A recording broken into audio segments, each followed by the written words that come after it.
যোৱা কেইদিন ধৰি আমি বিশেষকৈ দেখিবলৈ পাইছোঁ যে উজনি অসম অৰ্থাৎ শিৱসাগৰৰ পৰা আৰম্ভ কৰি যিমান আমাৰ উজনি ঠাই সেই উজনি ঠাইসমূহত কিন্তু মুছলমানসকলক যেনেধৰণে অত্যাচাৰ কৰা হৈছে, বিশেষ ধৰণে তেওঁলোকক আপোনাৰ মিয়া বুলি অভিহিত কৰি সেইসকলক কিন্তু এই একাংশ উন্মাদনাৰ যি দল সংগঠন সেই দল সংগঠনে কিন্তু মিয়া বুলি গালি দি আমাৰ মানুহখিনিক হাৰাশাস্তি কৰা পৰিলক্ষিত হৈছে। বিশেষভাৱে উজনিৰ পৰা মিয়া খেদা অভিযান আৰম্ভ কৰি তেওঁলোকে আমাৰ মানুহখিনিক কিন্তু অত্যাচাৰ কৰা পৰিলক্ষিত হৈছে। গতিকে আমি নামনি অসম সংখ্যালঘু সংগ্ৰাম পৰিষদে চৰকাৰলৈ পোনপটীয়া প্ৰশ্ন কৰিব খুজিছোঁ যে আচলতে কি অসমত আইন ব্যৱস্থা তেওঁলোকে নাইকিয়া কৰিব খুজিছে নেকি?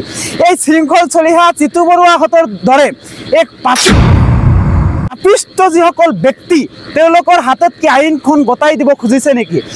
অসমৰ প্ৰশাসন কি বিফলতা উদুঙাই দিছে নেকি যে আচলতে এই জিতু বৰুৱাহঁতৰ দৰে ব্যক্তিক আইনৰ যি মূল সুঁতি সেই সুঁতি তেওঁলোকৰ হাতত এৰি দিলে নেকি? নহ'লে তেওঁলোকে মিয়াসকলৰ বাংলাদেশী বা বিভিন্ন ধৰণৰ গালি গালাজ কৰি তেওঁলোকক কিয় আঁতৰাই পঠাইছোঁ বুলি তেওঁলোকে অভিহিত কৰিব খুজিছে? তেওঁলোকে কিয় দমবালি মাৰিব পাৰিবলগীয়া হ'ল? তেওঁলোকে কেনেকৈ দমবালি মাৰিবলৈ সাহস কৰিলে যে আমি শিৱসাগৰৰ পৰা মিয়াসকলক খেদিম, তেওঁলোকক আমি ইয়াতে থাকিবলৈ নিদিওঁ, মিয়াসকলক অসমৰ পৰা খেদিম, তেনেকৈ কিয় ক'বলৈ সাহস কৰিলে? তেওঁলোকে কেনেকৈ সাহস কৰিলে? এতিয়া আমি অসম চৰকাৰক প্ৰশ্ন উত্থাপন কৰিছোঁ।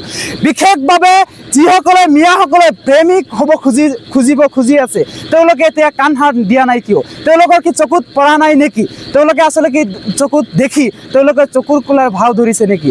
এতিয়া আমাৰ মানুহখিনি বিপদৰ সময়ত আমাৰ বিধায়কসকলে মাত মাতি আমি দেখিবলৈ পোৱা নাই। গতিকে এই বিপদৰ সময়ত যিসকলে নীৰৱ হৈ আছে তেওঁলোকক অনাগত দিনত কিন্তু ৰাইজে বহু খেলা দিব।